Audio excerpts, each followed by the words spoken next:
Good afternoon friends.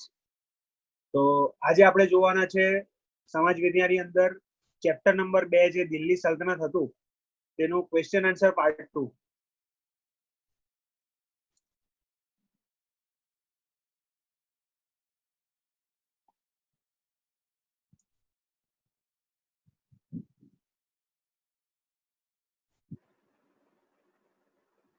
મિત્રો, આપણે આના પહેલાના સેશનની અંદર સ્વાધ્યાયના સવાલ જવાબ, તેની સમરી અને વિકલ્પો જોઈ ગયા હતા. હવે આજે આપણે શરૂઆત કરીએ કે ખાલી જગ્યા પૂરો. એમાં પહેલું છે કે પ્રાચીન કાળથી જ ખાલી જગ્યા એ ભારતીય રાજધાનીનું કેન્દ્ર રહ્યું છે. પ્રાચીન કાળથી જ કયું ભારતીય રાજધાનીનું કેન્દ્ર રહ્યું છે? તો એનો જવાબ આવશે દિલ્હી. દિલ્હી એ પ્રાચીન કાળથી જ વેપાર ભારતીય રાજધાનીનું કેન્દ્ર રહ્યું છે.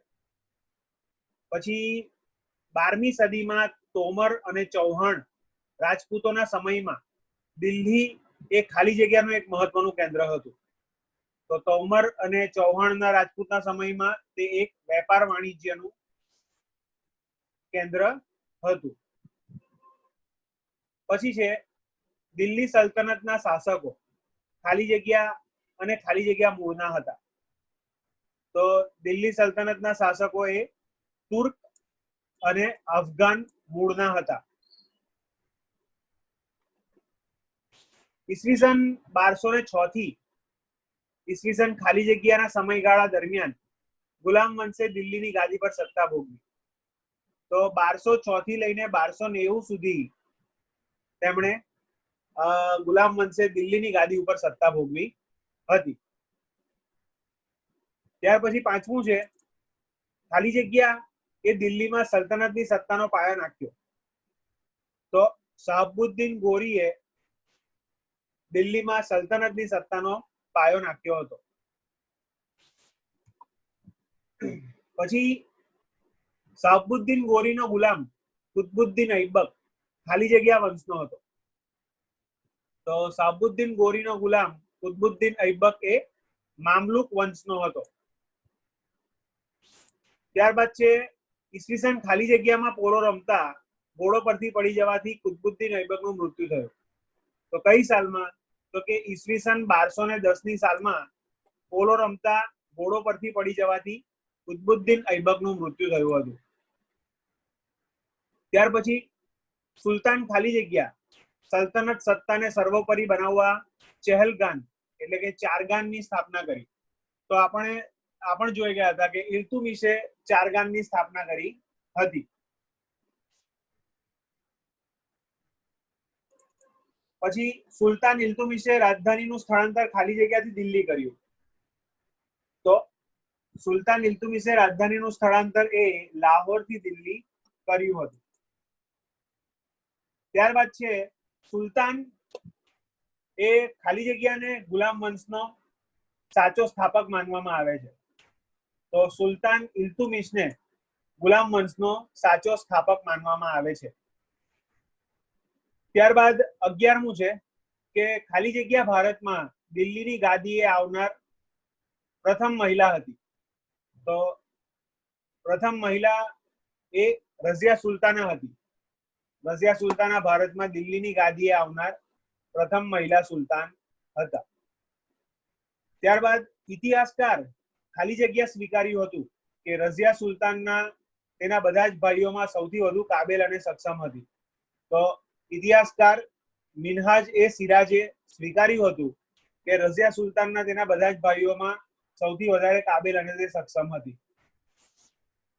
ત્યાર પછી છે રઝિયા સુલતાનના અવસાન પછી અમીરોએ ઇલ્તુમિશના પુત્ર ખાલી જગ્યાને દિલ્હી ગાદીએ બેસાડ્યો.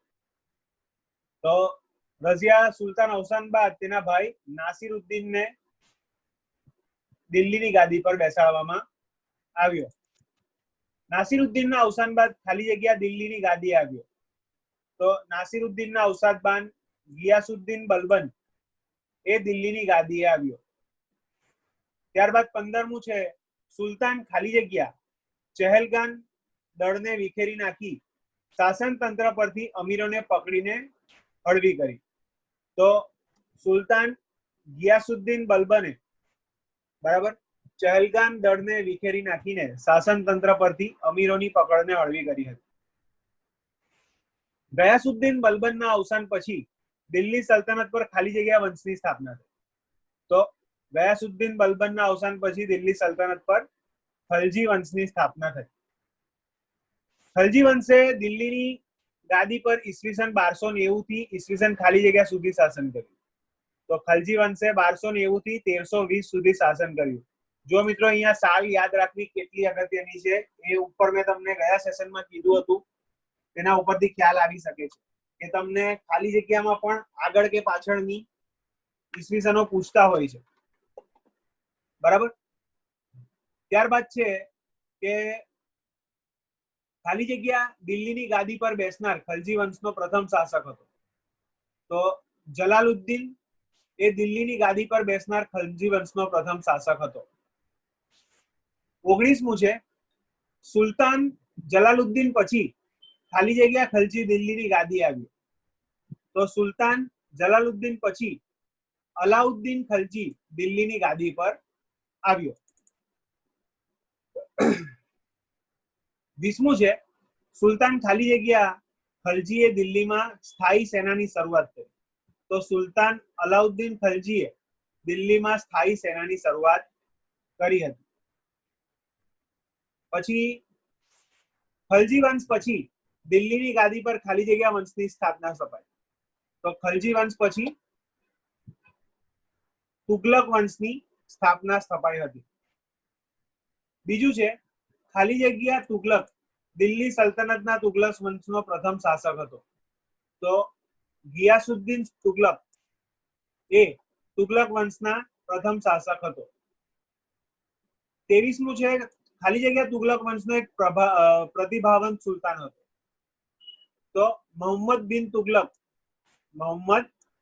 તુગલક એ તુગલક વંશનો એક પ્રતિભાવંત સુલતાન હતો. દિલ્હીના સુલતાન મોહમ્મદ બિન તુગલકની યોજનાઓ ખાલી જગ્યા તરીકે ઓળખાતી. તો તરંગી યોજનાઓ તરીકે તે ઓળખાતી હતી. બરાબર. પછી સુલતાન મોહમ્મદ બિન તુગલકના સમયમાં આફ્રિકન મુસાફર ખાલી જગ્યા ભારતની મુલાકાતે આવ્યો હતો. તો સુલતાન મોહમ્મદ બિન તુગલકના સમયમાં આફ્રિકન મુસાફર ઇબ્ને બબૂતા એ ભારતની મુલાકાતે આવ્યો હતો. ત્યારબાદ આવે છે 26મું મોહમ્મદ બિન તુગલક પછી ખાલી જગ્યા તુગલક ગાદી આવ્યો હતો. તો મોહમ્મદ બિન તુગલક પછી ફિરોજ શાહ એ તુગલકની ગાદી આવ્યો હતો. ફિરોજ શાહ તુગલકના અવસાન પછી ખાલી જગ્યા દિલ્હી પર આક્રમણ કર્યું હતું. તો ફિરોજ શાહ તુગલકના અવસાન પછી તૈમુર લંગે દિલ્હીની ગાદી પર આક્રમણ કર્યું હતું. સૈયદ વંશ પછી ખાલી જગ્યા લોધીએ દિલ્હીની ગાદી પર લોધી વંશની સ્થાપના કરી. તો સૈયદ વંશ પછી બહલોલ લોધીએ દિલ્હીની ગાદી પર લોધી વંશની સ્થાપના કરી. ત્યારબાદ છે ખાલી જગ્યા લોધી સલ્તનતનો પ્રથમ અફઘાન શાસક હતો. તો બહલોલ લોધી એ સલ્તનતનો પ્રથમ અફઘાન શાસક હતો. ખાલી જગ્યા લોધી વંશનો અંતિમ બાદશાહ હતો. તો ઇબ્રાહિમ લોધી એ લોધી વંશનો અંતિમ બાદશાહ હતો. મિત્રો 1 મિનિટ હું આવ્યો.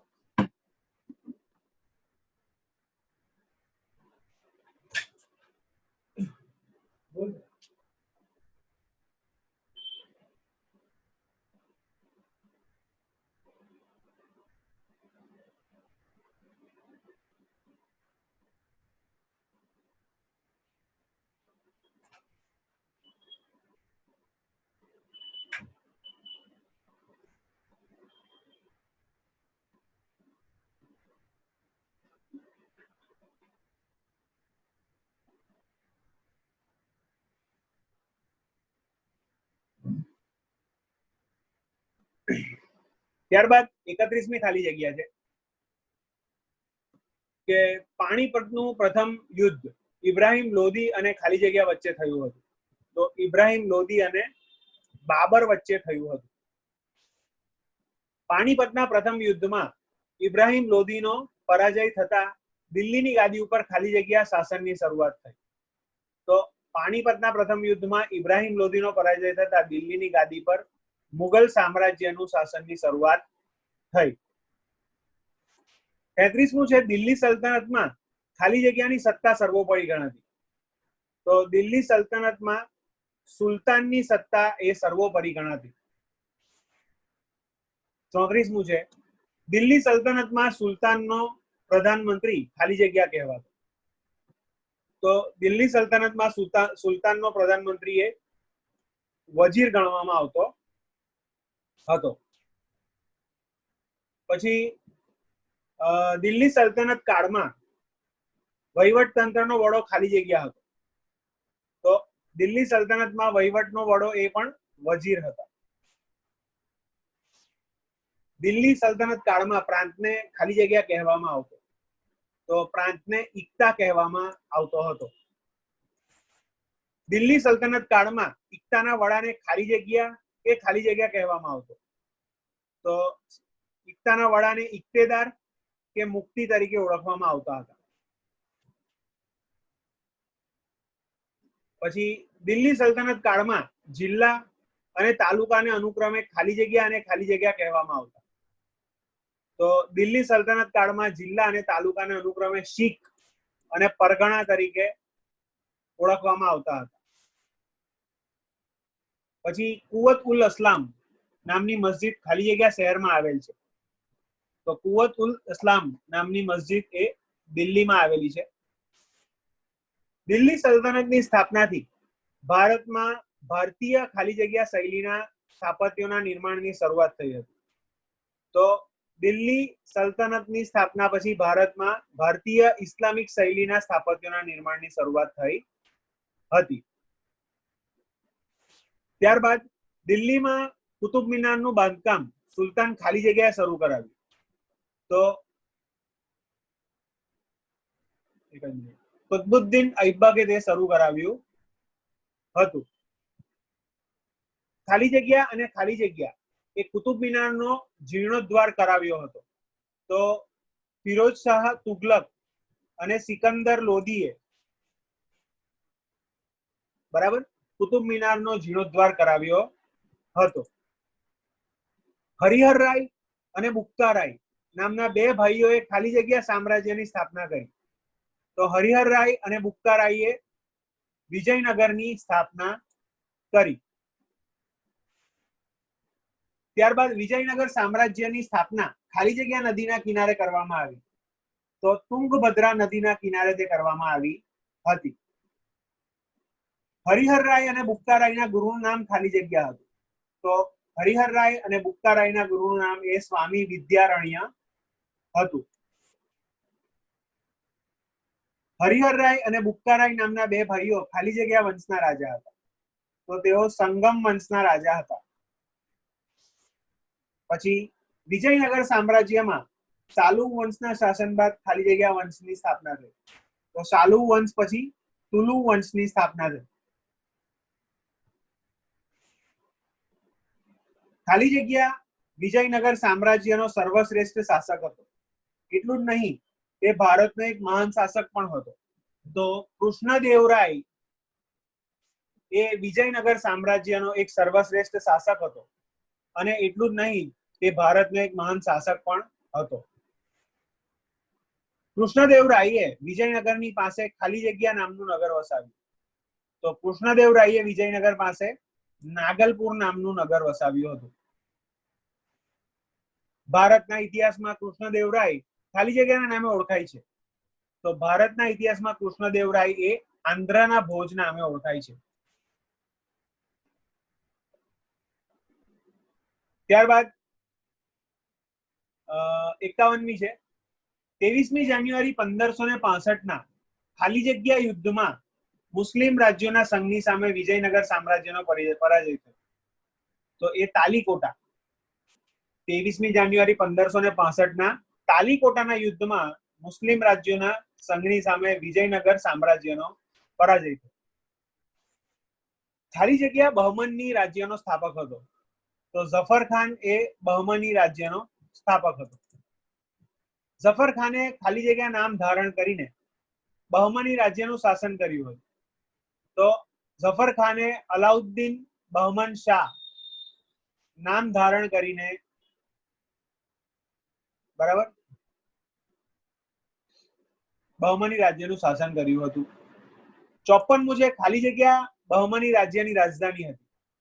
તો ગુલમર્ગ એ બહમની રાજ્યની રાજધાની ગણવામાં આવતી હતી. ત્યારબાદ 55 છે સુલતાન અહમદ શાહે બહમની રાજ્યની રાજધાની ગુલમર્ગ થી ખાલી જગ્યા ખસેડી હતી. તો ગુલમર્ગ થી તેમણે બીડર ખસેડી હતી. સુલતાન મોહમ્મદ શાહ ત્રીજાના વજીરનું નામ ખાલી જગ્યા હતું. તો સુલતાન મોહમ્મદ શાહ ત્રીજાના વજીરનું નામ એ મહમૂદ ગવા હતું. સુલતાન મોહમ્મદ શાહ બહમન બીજાના વજીર ખાલી જગ્યાના સમયમાં બહમની સામ્રાજ્યનું પતન થયું.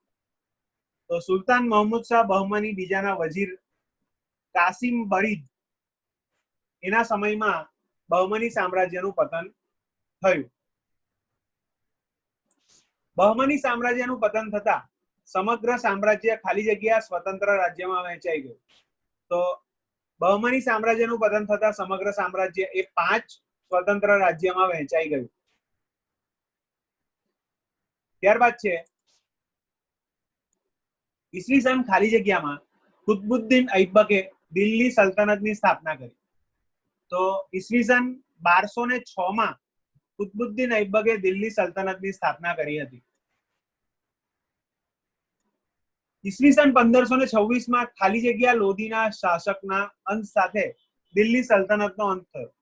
તો ઈસવીસન 1526 માં ઇબ્રાહિમ લોધીના શાસનના અંત સાથે દિલ્હી સલ્તનતનો અસ્ત થયો. બરાબર. હવે આવે છે નીચેના વિધાનો ખરા છે કે ખોટા તે જણાવો.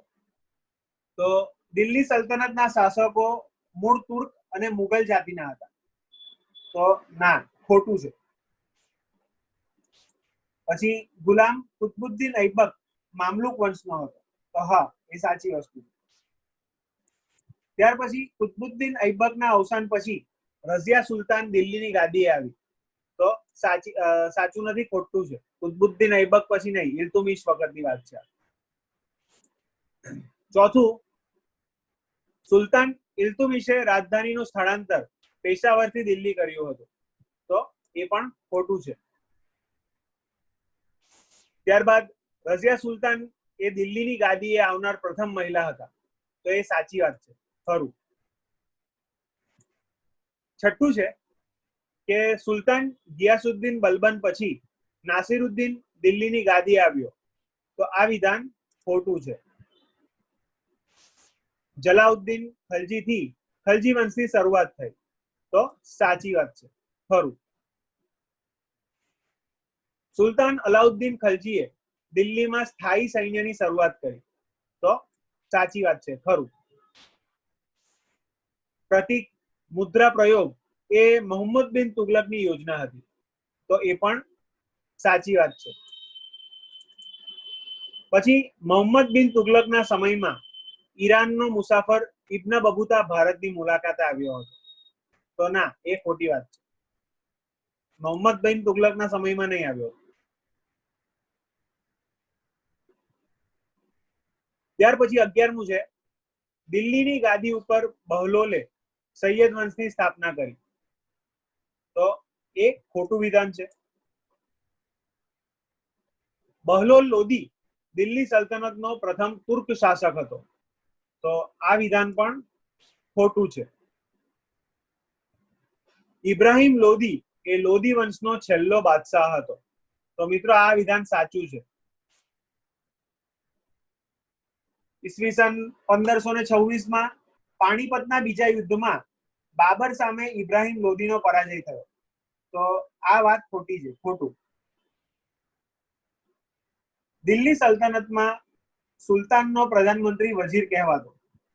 તો એ ખરી વાત છે. પછી કુતબુદ્દીન ના સમયમાં કુતુબ મિનારના માત્ર 3 માળ બાંધી શકાયા હતા. તો આ વિધાન ખોટું છે. કુતબુદ્દીનના સમયમાં માત્ર 1 જ માળ બાંધી શકાયો હતો.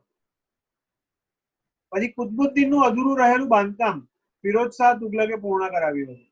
તો મિત્રો આ વાત બી ખોટી છે. હરિહર રાય અને બુક્કા રાય સંગમ વંશના હતા, તો એ સાચું છે. પછી કૃષ્ણદેવ રાયે વિજયનગરની પાસે નાગલપુર નામનું નગર વસાવ્યું હતું, તો એ સાચી વાત છે. સંગીત અને નૃત્યના ઉત્તેજનને કારણે કૃષ્ણદેવ રાય એ આંધ્રના ભોજ તરીકે ઓળખાયા, તો એ ખોટી વાત છે. ત્યારબાદ સુલતાન અહમદ શાહે બહમની રાજ્યની રાજધાની ગુલમર્ગ થી બીજાપુર ખસેડી હતી, તો આ વિધાન પણ ખોટું છે મિત્રો. ત્યારબાદ મહમૂદ શાહ ત્રીજાના વજીર મહમૂદ ગવાએ સક્ષમ વહીવટી તંત્રની રચના કરી હતી, તો આ સાચું વાક્ય છે. ત્યાર પછી છે બહમની સામ્રાજ્યના પતન પછી સમગ્ર સામ્રાજ્ય 7 સ્વતંત્ર રાજ્યોમાં વિભક્ત થયું હતું, તો આ વિધાન ખોટું છે. બરાબર. હવે આપણે જોઈએ બંધ બેસતા જોડકા. તો એમાં વિભાગ અ અને વિભાગ બ પહેલું. તો ભારતનો પ્રથમ મુસ્લિમ શાસક કોણ? તો એમાં આવશે કુતુબુદ્દીન ઐબક. પછી ગુલામ વંશનો સાચો સ્થાપક કોણ? તો એમાં આવશે ઇલ્તુમિશ.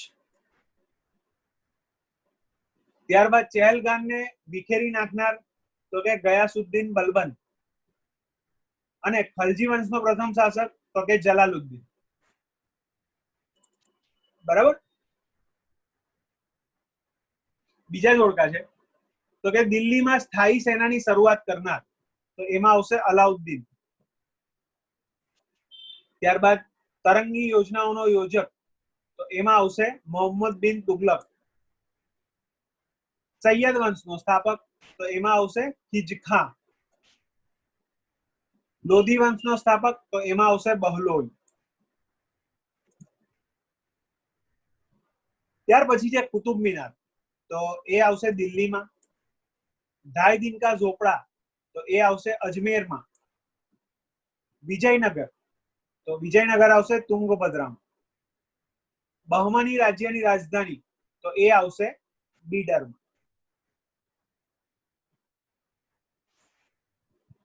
આંધ્રના ભોજ, તો આંધ્રના ભોજ એ કોણ હતા? તો કે કૃષ્ણદેવરાય. પછી બહમની રાજ્યનો સ્થાપક, તો એ હતા ઝફર ખાન. પછી મહમૂદ શાહ ત્રીજાનો વજીર, તો એમાં આવશે મોહમ્મદ ગવા. અને મહમૂદ શાહ બહમની બીજાનો વજીર, તો એમાં આવશે કાસિમ બરીદ. તો મિત્રો આ હતા આપણા જોડકા. હવે આપણે શરૂ કરીએ નીચેના પ્રશ્નોના ઉત્તર 1-2 વાક્યમાં લખો. તો પહેલો છે કે 12મી સદીમાં દિલ્હીનું શું મહત્વ હતું? તો 12મી સદીમાં તોમર અને ચૌહાણ વંશના રાજપૂતોના સમયમાં દિલ્હી વેપાર વાણિજ્યનું એક મહત્વનું કેન્દ્ર હતું. બીજો સવાલ કે કયા શાસનકાળને દિલ્હી સલ્તનત તરીકે ઓળખવામાં આવે છે? તો ઈસવીસન 1206 થી લઈને 1526 દરમિયાન ઉત્તર ભારતના વિશાળ વિસ્તાર ઉપર શાસન કરનાર શાસકોના શાસનકાળને દિલ્હી સલ્તનત તરીકે ઓળખવામાં આવે છે. ઈસવીસન 1206 થી 1526 દરમિયાન ઉત્તર ભારતના વિશાળ વિસ્તાર ઉપર શાસન કરનાર શાસકોને દિલ્હી સલ્તનત કહેવાય છે. ત્રીજું છે દિલ્હી સલ્તનતના શાસકો કયા મૂળના હતા? તો કે દિલ્હી સલ્તનતના શાસકો એ તુર્ક અને અફઘાન મૂળના હતા. ત્યારબાદ ચોથું છે કે દિલ્હી સલ્તનતમાં કુલ કેટલા વંશોએ સત્તા ભોગવી અને કયા કયા? તો કે દિલ્હી સલ્તનતમાં કુલ 5 વંશોએ સત્તા ભોગવી. કાલે જ આપણે જોયું મિત્રો, ગુલામ વંશ, ખલજી વંશ, તુગલક વંશ, સૈયદ વંશ અને લોધી વંશ. ત્યાર પછી પાંચમું આવે છે કે દિલ્હી સલ્તનતની સત્તાનો પાયો કોણે નાખ્યો અને કેવી રીતે? તો ઈસવીસન 1192માં તરાઈના બીજા યુદ્ધમાં શાહબુદ્દીન ગોરીએ દિલ્હીના રાજા પૃથ્વીરાજ ચૌહાણ સામે નિર્ણાયક વિજય મેળવીને દિલ્હી સલ્તનતની સત્તાનો પાયો નાખ્યો. પછી છઠ્ઠું આવે છે કે ભારતનો પ્રથમ મુસ્લિમ શાસક કોણ હતો અને તે કયા વંશનો હતો? તો શાહબુદ્દીન ગોરીનો ગુલામ કુતુબુદ્દીન ઐબક એ ભારતનો પ્રથમ મુસ્લિમ શાસક હતો અને તે મામલુક વંશનો હતો. બરાબર. ત્યાર પછી છે કુતબુદ્દીન ઐબકનું મૃત્યુ કેવી રીતે થયું, તેણે કેટલા વર્ષ શાસન કર્યું? તો ઈસવીસન 1210 પોલોની રમત રમતા ઘોડા પરથી પડી જવાથી કુતબુદ્દીન ઐબકનું મૃત્યુ થયું હતું. તેણે 5 વર્ષ શાસન કર્યું હતું. પછી 8મું છે કે કુતબુદ્દીન ઐબકના અવસાન પછી દિલ્હીની ગાદીએ કોણ આવ્યું? તેણે દિલ્હી સલ્તનતને સર્વોપરી બનાવવા માટે શું કર્યું હતું? તો કુતબુદ્દીન ઐબકના અવસાન પછી તેના જમાઈ ઇલ્તુમિશ એ દિલ્હીની ગાદીએ આવ્યું. તેણે દિલ્હી સલ્તનતને સર્વોપરી બનાવવા માટે 40 તુર્ક અમીરોના દળ એવા ચહેલગાન એટલે કે 4 ગાનની રચના કરી હતી. 9મું છે કે દિલ્હી સલ્તનતની રાજધાનીનું સ્થળાંતર કોણે કર્યું? તો સુલતાન ઇલ્તુમિશે દિલ્હી સલ્તનતની રાજધાનીનું સ્થળાંતર લાહોરથી દિલ્હી કર્યું હતું. ગુલામ વંશનો સાચો સ્થાપક કોને માનવામાં આવે છે? તો સુલતાન ઇલ્તુમિશને ગુલામ વંશનો સાચો સ્થાપક માનવામાં આવે છે. ત્યારબાદ 11મું છે કે સુલતાન ઇલ્તુમિશે પોતાના ઉત્તરાધિકારી તરીકે કોને જાહેર કર્યા અને શા માટે?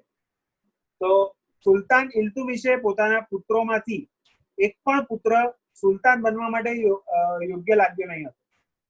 તેથી તેમણે પોતાની કાબેલ અને સક્ષમ પુત્રી રઝિયાને પોતાના ઉત્તરાધિકારી તરીકે જાહેર કરી.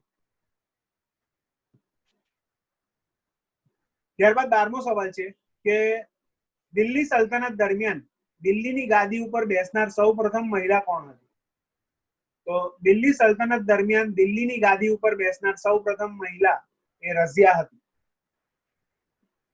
13મું છે કે ઇતિહાસકાર મિનહાજ એ સિરાજે રઝિયા સુલતાન વિશે શું નોંધ્યું છે?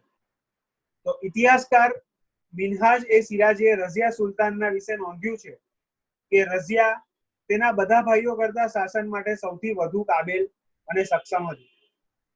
આમ છતાં તે એક સ્ત્રી હોવાથી શાસનકર્તા તરીકે સ્વીકારવામાં આવતી ન હતી. બરાબર. ત્યારબાદ 14મું છે કે રઝિયા સુલતાન પછી દિલ્હીની ગાદી ઉપર કોણ આવ્યું અને તેણે કેટલા વર્ષ શાસન કર્યું? તો રઝિયા સુલતાન પછી દિલ્હીની ગાદી ઉપર ઇલ્તુમિશનો પુત્ર એ નાસિરુદ્દીન આવ્યો. તેણે 21 વર્ષ સુધી શાસન કર્યું હતું. નાસિરુદ્દીન પછી દિલ્હીની ગાદી પર કોણ આવ્યું અને તેણે કયું મહત્વનું કાર્ય કર્યું? તો નાસિરુદ્દીન પછી દિલ્હીની ગાદી ઉપર ગયાસુદ્દીન બલબન આવ્યો. તેણે ચહેલગાન એટલે કે 4 ગાનને વિખેરી નાખીને શાસન તંત્ર ઉપર અમીરોની પકડ હળવી કરી અને સુલતાનના સ્થાને મજબૂત બનાવવામાં આવ્યું હતું. 16મો સવાલ છે કે દિલ્હીની ગાદી ઉપર ખલજી વંશની સ્થાપના કોણે કરી? તો અફઘાનિસ્તાનના જલાઉદ્દીન ખલજીએ દિલ્હીની ગાદી ઉપર ખલજી વંશની સ્થાપના કરી હતી. 17મું છે કે જલાઉદ્દીન પછી દિલ્હીની ગાદી ઉપર કોણ આવ્યું? તેણે સામ્રાજ્યનો વિસ્તાર કેવી રીતે કર્યો? તો જલાઉદ્દીન પછી દિલ્હીની ગાદી ઉપર અલાઉદ્દીન આવ્યો. તેણે ઉત્તર ભારત, ગુજરાત અને દક્ષિણ ભારત પર વિજય મેળવી સામ્રાજ્યનો વિસ્તાર કર્યો.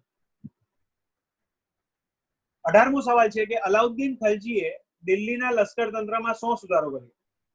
તો અલાઉદ્દીન ખલજીએ દિલ્હીમાં સ્થાયી લશ્કર રાખવાની શરૂઆત કરી હતી. તેણે સૈન્યના ઘોડા અને સૈનિકોની વિશિષ્ટ ઓળખ માટે ડાઘ અને ચહેરા પદ્ધતિની શરૂઆત કરી હતી. અલાઉદ્દીન ખલજીએ કયા કયા વહીવટી સુધારા કર્યા? તો અલાઉદ્દીન ખલજીએ ભાવ નિયમન, બજાર પર નિયમન અને સંગ્રહખોરી પર નિયમન વગેરે વહીવટી સુધારાઓ કર્યા હતા. ત્યારબાદ છે 20મો સવાલ, દિલ્હીની ગાદી ઉપર તુગલક શાસનની શરૂઆત કોણે કરી? તો ગિયાસુદ્દીન તુગલકે દિલ્હીની ગાદી પર તુગલક શાસનની શરૂઆત કરી. મિત્રો, આમાંથી ઘણા સવાલ એવા હશે કે જે તમને ઓલરેડી ઉપર વિકલ્પો અથવા ખાલી જગ્યા સ્વરૂપે આવી ગયા હશે. તો આ વસ્તુ તમે ખાસ નોંધ રાખજો કે ઓબ્જેક્ટિવ બને એટલું વ્યવસ્થિત વાંચજો. 21મો સવાલ છે કે તુગલક વંશ દરમિયાન કોણ પ્રતિભાશાળી સુલતાન થઈ ગયો? તો આ પણ આવી ગયું હતું કે તુગલક વંશ દરમિયાન મોહમ્મદ બિન તુગલક એ પ્રતિભાશાળી સુલતાન થઈ ગયો. 22મો સવાલ છે, મોહમ્મદ બિન તુગલકે કઈ બે યોજનાઓ અમલમાં મૂકી? તો મોહમ્મદ બિન તુગલકે આ બે યોજનાઓ અમલમાં મૂકી હતી, જેમાં પહેલી હતી રાજધાનીનું દિલ્હીથી દૌલતાબાદ સ્થળાંતર અને બીજું હતું પ્રતિક મુદ્રા પ્રયોગ, એટલે કે ચાંદીને બદલે તાંબાના સિક્કાઓનું ચલણ. ત્યારબાદ 23મું છે કે મોહમ્મદ બિન તુગલકે અમલમાં મૂકેલી યોજનાઓ એ તરંગી યોજનાઓ તરીકે સાથી ઓળખાય? તો કે મોહમ્મદ બિન તુગલક એ અમલમાં મૂકેલી યોજનાઓમાં વ્યવહારિકતા તેમજ તેમાં તબક્કાવાર આયોજનબદ્ધ અમલીકરણનો અભાવ હતો. એ કારણે તે નિષ્ફળ ગઈ. આથી એ યોજનાઓ તરંગી યોજનાઓ તરીકે ઓળખાય છે. બરાબર. મોહમ્મદ બિન તુગલકના સમયમાં કયો આફ્રિકન મુસાફર ભારતની મુલાકાતે આવ્યો? તો મોહમ્મદ બિન તુગલકના સમયમાં આફ્રિકન મુસાફર ઇબ્ન બબૂતા ભારતની મુલાકાતે આવ્યો હતો. ત્યારબાદ છે મોહમ્મદ બિન તુગલક પછી દિલ્હીની ગાદી ઉપર કોણ આવ્યું? તો મોહમ્મદ બિન તુગલક પછી દિલ્હીની ગાદી ઉપર તેનો પિતરાઈ ભાઈ ફિરોજ શાહ તુગલક આવ્યો. ફિરોજ શાહ તુગલકના અવસાન બાદ કોણે દિલ્હી ઉપર આક્રમણ કર્યું અને ક્યારે? તો ફિરોજ શાહ તુગલકના અવસાન બાદ ઈસવીસન 1398-99 ના સમયમાં સમરકંદના સુલતાન તૈમુર લંગે દિલ્હી પર આક્રમણ કર્યું. જો આટલું બધું યાદ ના રહે તો તમારે એવું લખી દેવાનું કે ફિરોજ શાહ તુગલકના અવસાન બાદ તૈમુર લંગે દિલ્હી પર આક્રમણ કર્યું. ચાલશે. પછી દિલ્હીની ગાદી ઉપર સૈયદ વંશની સ્થાપના કોણે કરી? તો દિલ્હીની ગાદી ઉપર ખિલજી ખાએ સૈયદ વંશની સ્થાપના કરી. દિલ્હીની ગાદી પર લોધી વંશની સ્થાપના? તો કે બહલોલે લોધી વંશની સ્થાપના કરી. દિલ્હી સલ્તનતનો પ્રથમ અફઘાન શાસક કોણ હતો? તો બહલોલ લોધી એ દિલ્હી સલ્તનતનો પ્રથમ અફઘાન શાસક હતો. બરાબર. સલ્તનત યુગનો અંત કેવી રીતે આવ્યો? દિલ્હીની ગાદી ઉપર કયા શાસનની શરૂઆત થઈ? તો ઈસવીસન 1526માં કાબુલના બાદશાહ બાબરે દિલ્હી પર આક્રમણ કર્યું.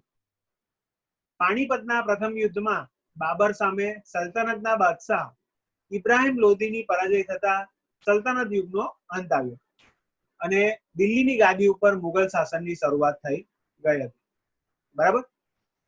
તો મિત્રો હું અહીંયા 30 સવાલથી અટકું છું. આના પછીના નેક્સ્ટ સેશનમાં ક્વેશ્ચન આન્સર 3 પાર્ટ 3 માં હું આના પછીનો પોર્શન ચલાવવાનું શરૂ કરીશ. તો આઈ હોપ તમને આ વસ્તુ સમજ પડી હશે. હું એટલા માટે સેશન વધારે લંબાવતો નથી, કારણ કે ચેપ્ટર ખૂબ લાંબુ છે અને જો એક સાથે હું બધું સમજાવવાનો પ્રયત્ન કરીશ તો તમને પણ અગવડતા રહેશે. માટે હું અહીંયા આ સેશનનો અંત કરું છું. તમે આ વસ્તુ બરાબર વાંચજો અને લખજો. તો આઈ હોપ આ સેશન તમને ગમ્યું હશે. Thank you.